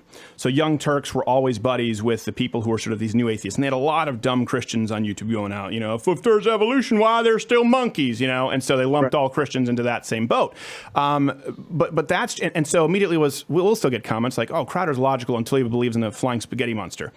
Well, is Jordan Peterson not a logical guy? Like, there are people who believe in God, who are religious, for lack of a better term, who are actually still logical people. And I think that's been a transition, people being dragged in, kicking and screaming to go, you know what, maybe we don't necessarily have to hate these people for this set of beliefs. And I think that's challenged a lot of people on the previous left. Yeah, absolutely. I mean, now guys like Sam Harris, who is clearly a left guy, clearly a progressive, is being labeled as, quote unquote, new atheist, which in some way means you're an Islamophobe and a hate monger and a war supporter. It's very strange. And I don't know if you saw or heard, rather, the podcast between Sam Harris and Jordan Peterson. It was really weird. It never got off the ground because it started off where they were trying to figure out what the definition of truth was. And it became this very bizarre intellectual argument between Darwinian truth and real truth, and never got anywhere. I wanted to hear them talk about religion because Jordan is a religious guy, and I found that pretty surprising when I had him on my show. Yeah. And we didn't really get in it until the last 15, 20 minutes of the podcast. Yeah. He's going to come on again, and I'm going to talk to him about it some more. Yeah. But he comes at it from a very, very interesting place, in that he feels like those, like sort of a Joseph Campbell position, or really Carl Jung, like even before Campbell, where he thinks that these ideas that are espoused by religion are like inherently a part of the human condition. I find pretty fascinating. Well, here would be a question. Why were you surprised, do you think, to find that Jordan Peterson was a Christian? Because a great many scholars and intellectuals are not, especially when they're opposing, when they're the type of people that are opposing the things that he's opposing. Like he's opposing ideologues. He's opposing people that have this radical idea of change to the point where they're going to come up with 78 different gender pronouns they want to enforce by law. Yeah. I just thought it was shocking. You don't see that much in universities. You don't see it that much in professors. Well, you don't see that much. I would say you don't see it much in universities or professors because they are the ones pushing the 72 genders. So I would argue that at that point, honestly, secularism, certainly progressivism, has become more dogmatic than the faith of someone like a Jordan Peterson or myself. For example, I don't need to say I'm a Christian therefore exactly this is, the Bible is not a science book, right? And Jordan Peterson will talk about that. But it is a moral code of conduct that advises you on how to interact with the physical world. I think that's less dogmatic, allowing room for science, as opposed to someone saying, no, it's hate speech if you don't accept 72 genders. It's hate speech if you don't agree, like that middle school teacher we were talking about. And I think your reaction of being surprised is a lot of people, but I think that's because a lot of Christians like myself or Jordan Peterson haven't really had the opportunity to express their own views at the table. It's been expressed for me by someone like the Young Turks, or for someone like Jordan Peterson by, insert liberal website here, for the longest time until now we're straight with the microphone. Yeah, I think as soon as you start talking about a deity, people automatically lump you in with the Moonies and any other fringe group that they can attach you to. But what's interesting is you can say you're a Buddhist, and people will go, and not only do no one, but you also you get kind of progressive street cred. Yes. Bob's a Buddhist. He eats tofu. He does tantric yogi. Yeah, he holds his orgasms deep in his body. Yeah. He internalizes them. Yeah. It's weird what is accepted and what's not accepted in this world is in terms of the guidelines that you live your life by. As soon as you believe in some sort of a higher power, and I have a lot of friends that have this non-defined higher power, like my good friend Duncan Trussell, who is a big proponent of psychedelic drugs and meditation, and he's a deist. He believes that there is some higher power, and he's pretty open about it. But he's gotten there through psychedelic experiences and meditation and just contemplating the greater nature of the universe, which is a weird sort of an angle to go around it. But in a lot of progressive circles, that's more accepted than someone who looks at the positive teachings of someone like Christ and adopts those as guidelines to live your life. I think, and you can correct me if I'm wrong, I think the reason for that is a good example. You brought up Buddhism. It's because it's sort of situational ethics, right? A lot of it. It's not going to offend a lot of people. Now, if someone says they're a Christian, there is a certain number one with a bullet. Listen. This is a dividing line. Christ said, I'm a sword. I believe that this is the truth. It's not all religions are the same. You can't be a Christian and believe that. Doesn't mean you have to go out and kill people or proselytize to people who don't like you. But it is much more of a definitive stand than the universe or Buddhism. And I think that's inherently offensive because people feel judged. It's threatening. Yeah. Yeah, I think we're in some sort of a weird impasse when it comes to religion and modern culture. Yeah. And I think people absolutely need a code of conduct. Yeah. It helps you, and it can absolutely be, and the way I describe it is like scaffolding for figuring out how you're interface with the world. You have things that you can hold on to, and then from there you kind of navigate your own way. Yeah, well, I think that's true. And listen, that's the big thing. We're not trying to kill people. That's why if you draw a picture of Christ, you don't have to deal with the FBI counterterrorism unit, as I do for Bob Ross drawing Muhammad. Picture his blue eyes. Did you ever read Michael Shermer's piece on Islam? Probably. I would need to pull it up and remember. It's a recent piece that he did within the last 6 months or so, but it was about Islam being the only religion that didn't go through the Enlightenment. And it's really fascinating, really. I mean, in terms of the history of religions, and when you go back in history and look at Christianity during the Inquisition, and you see some horrific acts that were attributed to Christians, but the reality is those acts don't reflect any of the teachings of Christ. Right. So it's real weird, what we decide is okay and what we decide is not okay and where it fits in history. Well, I make this argument, not if we don't want to continue in religion, we don't have to. I make the argument where you have to go to the founders of the feast, Christ and Muhammad. And the acts of the Inquisitions, first off, people look back, they were largely political. There were more Christians obviously killed than anyone else. This was a political battle fought over sort of sects of a religion. And there's no way to actually reconcile that with teachings of Christ versus Muhammad, who did decapitate people, who did beat the shit out of his wife, who did call for the deaths of Christians and Jews. My point is, if you're, if you're aiming, you're a hunter, right? If you're 400 yards out, just a little bit off mark, right, you can be dozens of yards off mark the further out you get. So if you're starting just a little bit off with someone like Muhammad, I think the results are going to be drastically worse because it doesn't allow for the same kind of recorrection. Well, and also, let's just be frank. If you're living in 2017 and you think that if you draw a cartoon of somebody that you should be put to death, you're not compatible. This is Right. Unless it's Lena Dunham's dad's paintings.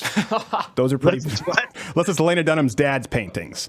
What kind of paintings did he have? Oh, don't ask She that must have been question. high in that Don't first ask that podcast we question. did. You Googled it. Remember, it's just hairy, angry vaginas. that's Remember right. Carol Dunham? That's right. The first podcast, we went into that. Dude, you have a Lena Dunham fetish. Well, because she just keeps speaking. It's kind of like Samantha Bee. It's like if you just shut up for 1 minute, we could move on. You know, Lena Dunham kind of said, I haven't had an abortion, but I wish I did. And it's like, well, I'm scratching off the General Flynn story because Lena Dunham said some really stupid shit. And they just never, they don't stop giving us gifts. That's why. You just did months of therapy for Joe to forget those images. Paintings. You remember those paintings, don't you? I do now. See, you know what? I have a real problem that I do too many podcasts and I see too many things.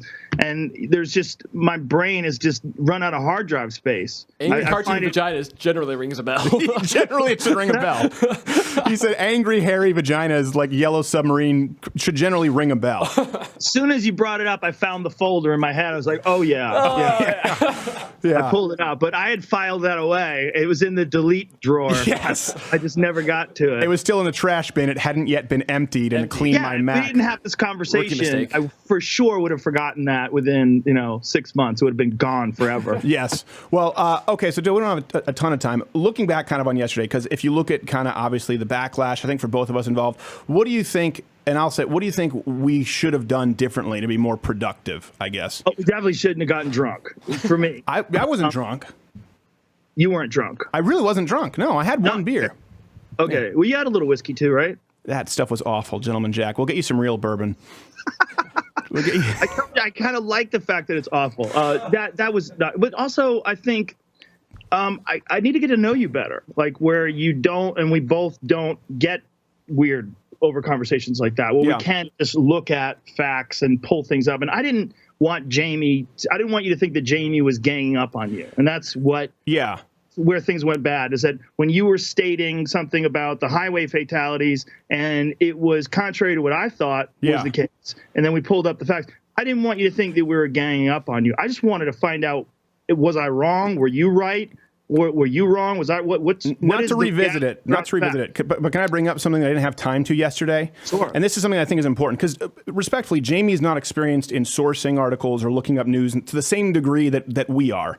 So the very thing he brought up, I remember, and here's because I was talking about this earlier, my mental monologue. I thought, oh no, I've screwed up here, and that's what I said. You know what, Joe? I think you're probably right. I'll give it to you. And the reason why was because Jamie brought up factcheck.org. That was the main source he brought up. No, he brought up Washington Post. And it was originally from the factcheck.org was the source they were talking about. So there were a couple that he brought up. But I remember when he brought up factcheck.org, I saw it and I thought, oh, crap, because I've read that and we've written about that. And I remember thinking, you know what? I must have read that wrong because that's actually an article we've sourced. And it must have meant the opposite because right below what he highlighted, it actually did say Gary Johnson was wrong. Increases in the incidences were significant. Marijuana-related traffic deaths increased by 154% between 06 to 014. This was in his source that he brought up. So my point is I can't read it, right? And this is why I get defensive. I can't read it because the TV's not working. I can't know what Jamie's bringing up. I'm going on memory. He has a never-ending cheat sheet.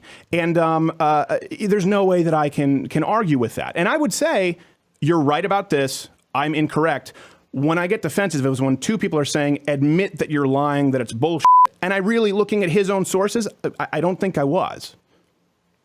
Well, I don't think we were saying you were lying. What I think we were saying is you were incorrect. And I have read multiple things that said that the traffic fatalities decreased, particularly in Colorado. Right. Who's right or who's wrong? I don't know. I mean, we'd have to go seriously digging. Right. But his own source said that's wrong, is my point. And in real time, I can't fact check him because I don't have a computer, right?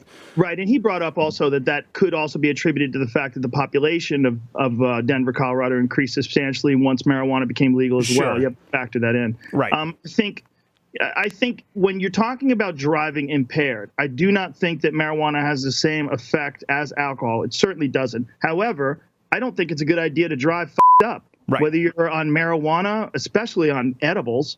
I mean, edibles hold on a second. That wasn't even a part of the equation. I really would advise against that. Yeah, absolutely. Well, edibles have a profound psychedelic effect. Edibles, when produced by your liver, or when processed by your liver, produce this substance called 11-hydroxy metabolite. Right. It's what THC is processed by the liver. It's 5 times more psychoactive than THC. Sure. Which is why I'm sure you've heard that famous 911 call where the cops stole some pot from some kids and made brownies out of it and then called 911 on themselves. And they said, I think we're dead. I think we're dying. Time's moving by really slow. Please send help. Was that not pot? They were hallucinating.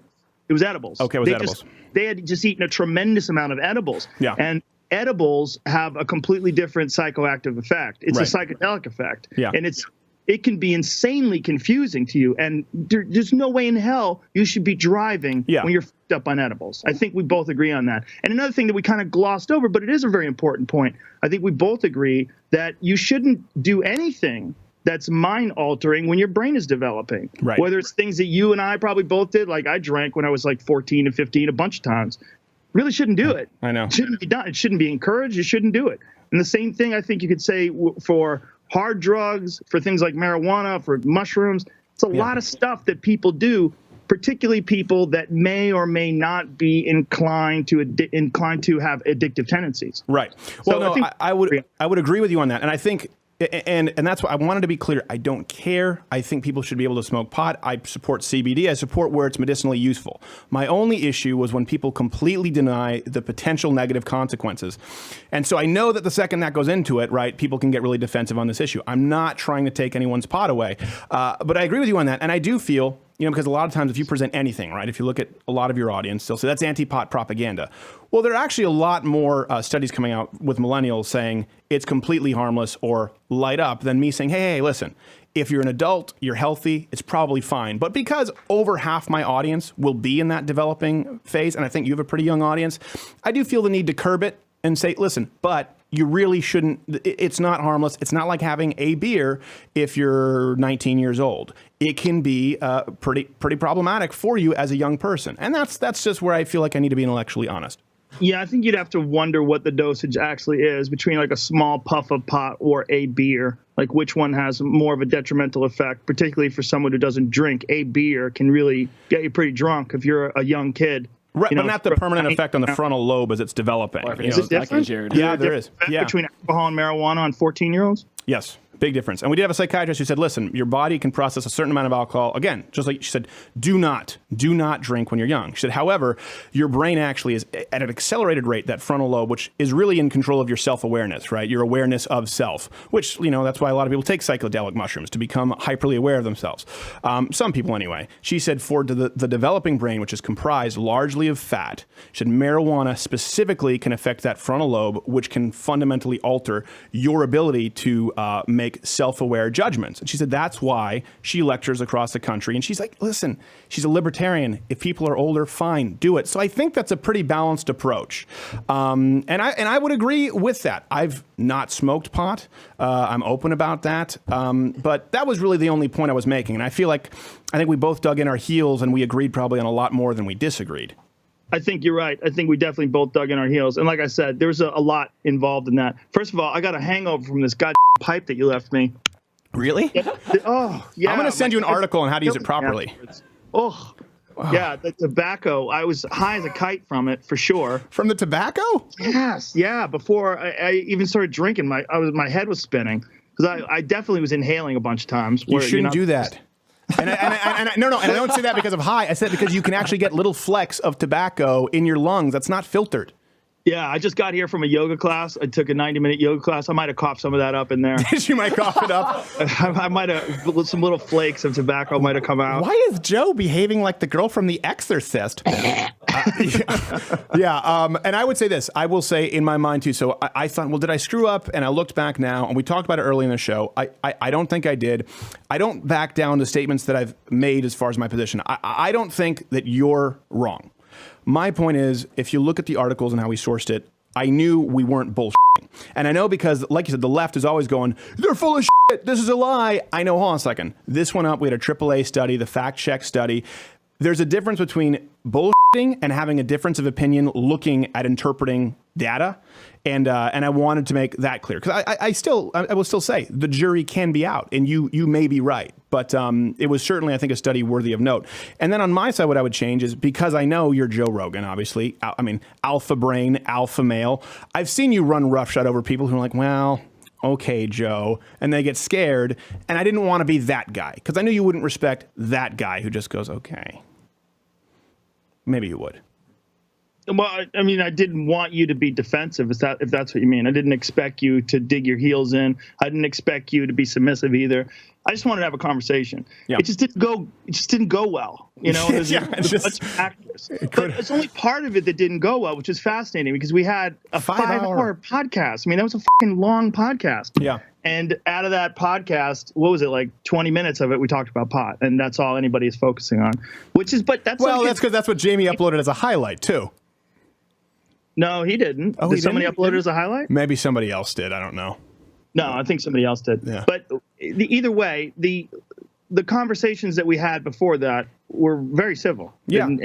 And then we ended very civil too. But I think people have this tendency to gravitate towards conflict. They enjoy it. It's like, have you ever gone to, I'm sure you have, you go to a fighter's page after a UFC bout and you read all the shit talk that people say to them? I mean, it's horrendous. I mean, my favorite page is Mark Hunt's after his fights or something happens. You just read it. He's just like, fucking steroids, mate.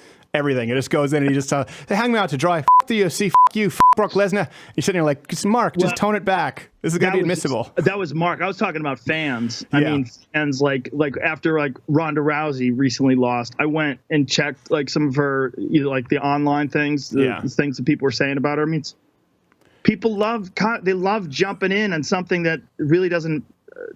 They're not really connected to it, but they connect themselves to it. They love conflict where essentially nothing is at stake for them, but they can really get whatever rocks off they have. Well, they jumped on you when Ronda Rousey lost. Some people tweet me like, hey, why don't you talk to your friend Rogan about him saying she's the best ever? Tell him he's a little bitch. He knows where to find me. I'll get tweets like that. I'm like, like literally you're tweeting me to tweet Joe because he liked Ronda Rousey and she lost. And this is the internet. Well, we've talked about this before. The beautiful thing about the internet is everyone can talk. The terrible thing about the internet is everyone can talk. Yeah, everyone can talk. But you have you're doing 100 million downloads per month or something like that? Yeah, it's something along there. Yeah. Gosh, think about that for a second. Think about when people say, oh, we're never going to have the ratings of like when it used to be 3 networks, like ABC, NBC, CBS. You're getting close. Podcasts are there. Yeah, I mean, they're pretty close. I'm sure if you looked at like Serial and some of the really big podcasts, NPR and some of the other ones that are always number one, I'm sure they're probably at network sitcom hit levels. I would bet yours is bigger. You know why? Because you have YouTube and they don't. Yeah, there's that too. There's Stitcher and there's a lot of people that download podcasts now because it's so easy to get. Podcasts are it's instantaneously available. You pause it whenever you want. It syncs up to your car. It's really the perfect medium for audio entertainment. Yeah, I haven't used my radio in a very, very long time. I plug in my phone, and that's same thing with you. Well, you have one of those new Kias, which looks like a Lexus. Hey, Joe, do you think some people, like some potheads, are downloading your thing more than once? That would make us feel better about our numbers. Because they forgot. Is a possibility. In case, they could be like, dude, I swear I downloaded it. It's not here, man. I lost my phone. I got to download it again. Yeah, that certainly could be happening. They make us feel better. Whenever you're dealing with downloads, who knows what the actual number of individual humans are? Yeah. But it's a lot. Yeah, I mean, it's a weird thing. And I get recognized for it more than anything now. Like wherever I go, it's like Fear Factor. I don't get recognized for anymore, hardly ever. It's UFC. But number one is podcast. Seems like. Let me ask you this, because I will, not to be arrogant, but that's been, not Gay Jared knows, that's been happening more and more with me and him. Pretty much anytime I go out now, I'm recognized. And because of, obviously, the security threats that we've dealt with, how do you feel? I mean, I'm always grateful, and I always try and be, but how do you handle those situations? Let's say if you're in an airport or you're in a rush and someone wants to take pictures. What's your approach to it? If I can, I do. It's just a bunch of people being nice for the most part. The 99.99% of it is a bunch of people being nice. Occasionally there's people that have the wrong idea of you because they've never actually met you in person. You could formulate an idea on a person based on a quote that you read or a video clip that you saw, and you could decide they're a piece of shit and run it over in your head until you've defined that person. But when you meet them and they're nice, like, hey man, how you doing? Oh, hey, what's up? It's like, what are you gonna do? You realize it's just a person And most of the time when I meet people, they're just people that are being nice to me. Yeah. So it's fine for the most part. I've had it go both ways, believe it or not. Yeah, but it makes me paranoid a little bit because even if someone is really nice, you should because of the Islamic factor, and you should be because of also really because of the feminist factor and the left wing factor. I mean, a lot of the stuff that you've done, I've seen people write some really hateful shit about you.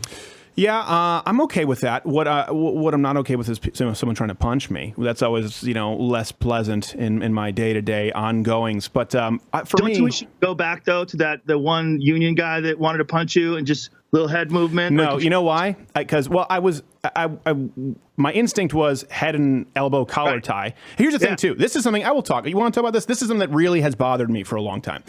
The prosecuting attorney, right? So this is probably how people were introduced to me, who you've had on your show. They go, oh, Crowder clearly shoved that guy down and then video recorded it. Well, if you go on my channel now, you can see 2 simultaneous shots for 12 minutes. The guy is drunk. He trips. I mean, how can I shove him down? He's coming into me this way, right? He's on the attack. So it didn't happen.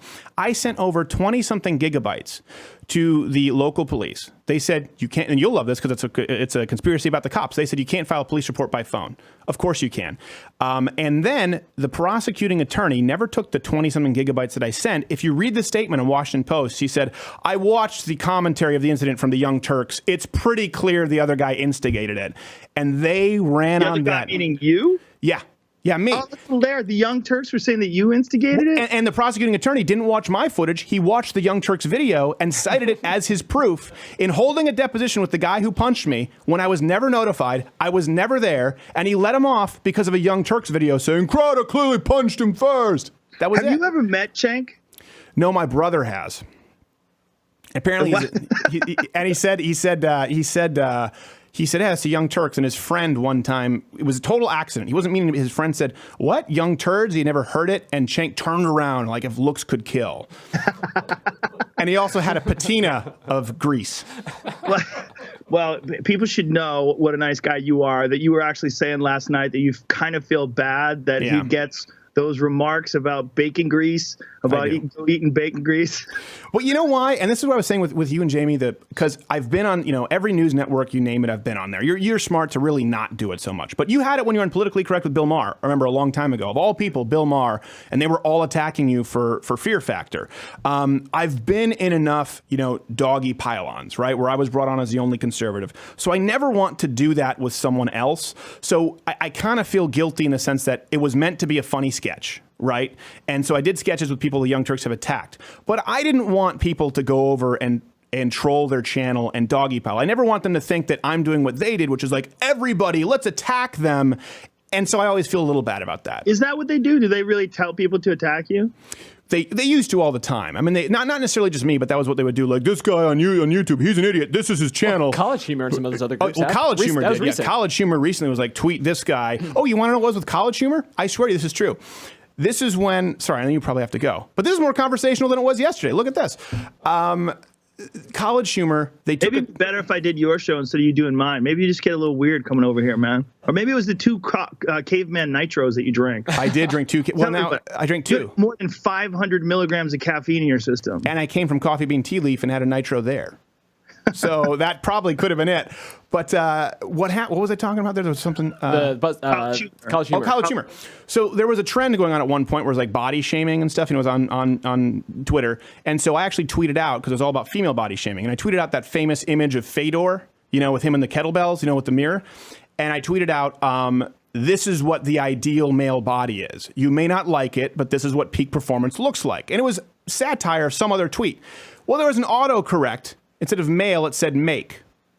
And College Humor went with this, like, hey, tweet Crowder how dumb he is, and like 50,000 things. They tried to turn it into a meme. It was like, he's a faggot because he wants to have sex with Fedor, and none of them had any idea who Fedor Emelianenko was. And you'd get occasional comment like, oh yeah, that's Fedor. That's a really good point. So yeah, Fedor was like the epitome of, like, he had that dad bod thing going on, and he was beating the shit out of everybody. Yeah, that's one of the things that people loved about Fedor. It was like when Ron Jeremy was the king of porn. You looked at him, And you were like, that guy's not threatening at all. Like, that could be me, man. Right. I could be a plumber. I could be the pizza delivery guy. It seemed like it was realistic, whereas like these guys with the six packs and the perfect hair, like, I could never be that guy. I can't even watch this stuff. Yeah. Or represented like a regular, I mean, obviously a fit guy, obviously an athletic guy, but very regular looking, as opposed to someone like, like Chet Congo, who's like shredded and jacked, Yeah. Which, by the way, I love how when Chet Congo and Mirko Cro Cop got into arguments, they both tacitly admitted that they did steroids. Where he was like, he said, I think Cro Cop takes steroids. And Cro Cop's answer was like, and he just got that way from eating vegetables. Like, he never said no. Well, Cro Cop's been pretty open about it. Like when he got the last thing with the UFC where before he had to go to Ryzen, he had a shoulder injury. And he's like, look, I had to take some stuff to try to heal my shoulder. I wanted to keep fighting. Do you still, I know you've been open about it. Do you do the growth hormone as you get older because of the neck injuries and stuff? Or what is it that you think is most important? It's hormone replacement therapy. The idea behind it is as you get older, I'm 49, your body just doesn't produce hormones at the same level it did when you were younger. And as long as you do it, if you do it correctly, meaning you don't take too much, you make sure you take small amounts that bring you to the levels of a healthy man, like say like a 27-year-old healthy person. Like that is where you want to be. And that's why Sylvester Stallone looks the way he looks at 70. There was never old when we were a kid. He's probably taken some pretty high levels, probably like way more than what I take. Yeah. I don't know though, but I know that there's a lot of people that do that now. It's a very, very common thing. Oh yeah. But it's also a stigmatized thing where people don't want to talk about it. It's one of those things where people are ashamed to admit that they take synthetic hormones or, And most fighters actually have a really balanced view on that. Tim Kennedy, who's the most outspoken against PEDs, said, he's like, but listen, if you're not fighting, you're older. He's like, I think it's a good thing to use modern chemical enhancements to keep you younger, just not when you're in the cage punching people in the face. And that would be another position where it's like, oh, there's nuance. That makes sense. But you're going to get people on both sides. He's an idiot. He's a fag. Like, okay, this is the internet. This is how it works. Well, that's how it always is. But I would submit to those people, once you become my age, you realize the massive benefits of taking testosterone replacement therapy. And that if you don't do it, your immune system suffers. You need more sleep to recover from things. You don't feel as well. You don't have as much mental energy. It's just a fact. Yeah. And I think we have a short amount of time in this life, and I want to optimize that time. I want to enjoy it as much as possible. And I like doing a lot of physical things. I love doing jujitsu. I love working out. I love when I go hunting. I mean, you have to be in really good shape to hunt mountains. All these things they require a body that really works well. And one of the ways that I mitigate those issues is through strength and conditioning workouts and through testosterone replacement therapy, as well as nutrition and all the other things. I'm a big believer in maximizing every single possible area of your body and your mind that you can. You're like Dolph Lundgren in Rocky IV, hooked up to a bunch of electrotransmitters. I have that with my thyroid, too. I take a pill that's actually just ground up beef thyroid every day because I have hypothyroidism. They didn't... I have that, too. Oh, really? Do you? Yeah. Did it take a long time for them to figure it out? Because for me, since I wasn't really overweight, they were like, we weren't going to check for it because you're relatively fit. And it was like a diabetic 300-pound woman. Yeah, I was getting headaches, and they couldn't figure out why I was getting these headaches. But at the end of the night, I would just be so tired. At the end of the day, I'd be so tired. It was like I was drugged, like I was in pain. Yeah, and no one could figure it out. And I finally went to a doctor, and it turns out my mom has it, and my sister has it. It's like it's a really hereditary thing. It's very common. It's pretty controversial. Apparently, there's some ways to mitigate those issues with diet that I really should look into. But I know the people through. There's a diet called Primal Kitchen, Primal Blueprint diet that this guy Mark Sisson on my podcast. Yeah, you know that guy? Yeah. It's basically a ketogenic diet, a modified ketogenic diet, but by concentrating on healthy fats, which also are the building blocks for a lot of hormones. Which is interesting is once I got on the diet, I actually lowered the amount of testosterone I take because my testosterone jacked way up from eating more healthy fats, which it's the substrate for testosterone and hormones. Well, not gay Jared has to be careful because he has no colon. So his diet is, what is your diet? Skittles are not prescribed. Well, I mean, depends on what doctor you go to. I find the right ones. So he doctor shops like Rush Limbaugh did for Oxy. Some sketchy doctors handing them candy bars. Yeah, I know. All right, well, Mr. Joe Rogan, thank you so much for being here, sir. We appreciate it. I'm glad. Hopefully, people see this and think, oh, okay, well, listen, maybe they don't hate each other. Dude, I don't hate you at all. I think you're a good guy, and that's why I made that Instagram post. And I saw this back and forth both ways. People mad at you, people mad at me. It was just so stupid. And it was just, a drunken hiccup in a long conversation. Well, I appreciate it. Hopefully we can have another conversation soon. Sure. I swear I'm not on the pipe right now. Joe Rogan, thank you so much, brother. Like you more than a friend, we have to go. Take care, brother. Take care. And we're back.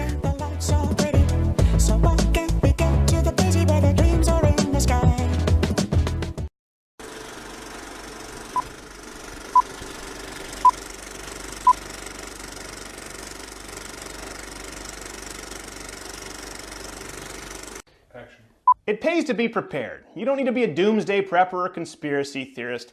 It's worth it to have peace of mind, and that's why right now Louder with Crowder has a promotion with preparewithcr.com, where you can go do this online at preparewithcr.com or call 888-457-3453, where you can get your 30-day supply of emergency food, drink, dehydrated food for $99 shipped free. That's at preparewithcr.com or call 888-457-3453. Set it down somewhere in your basement, your den, and forget about it and just know that it's there if you need it. Hey, don't. You won't speak unless spoken to. Sorry. I gotta go to the bathroom. Use the bathroom bucket. Okay. This way? Yeah.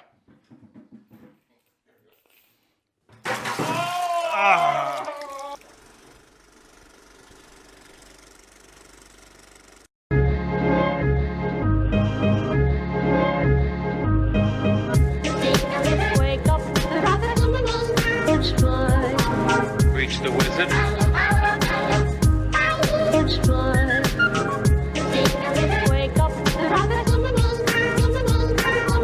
Reach the wizard.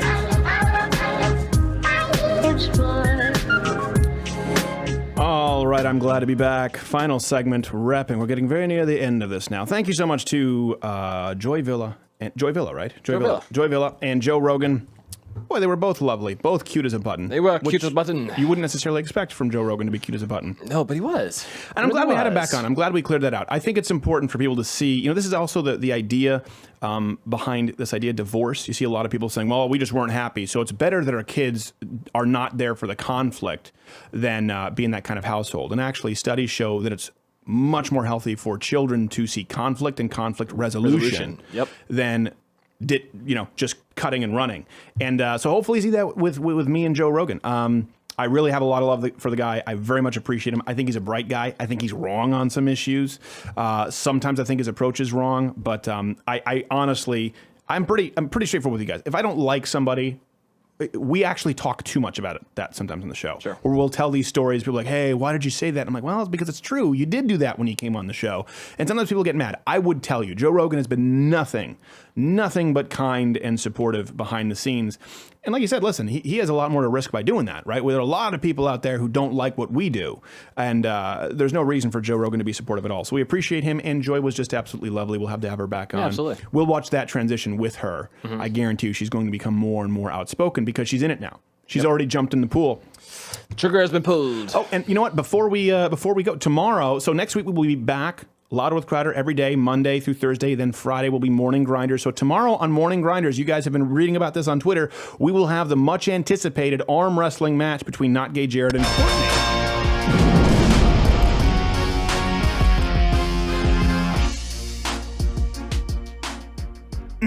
Place your bets.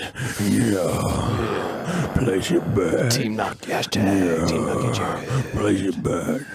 I'm gonna bet. Place it right down the bet. We're betting on the bet. Go place it. So you'll see that tomorrow on Morning Grinders. Yep.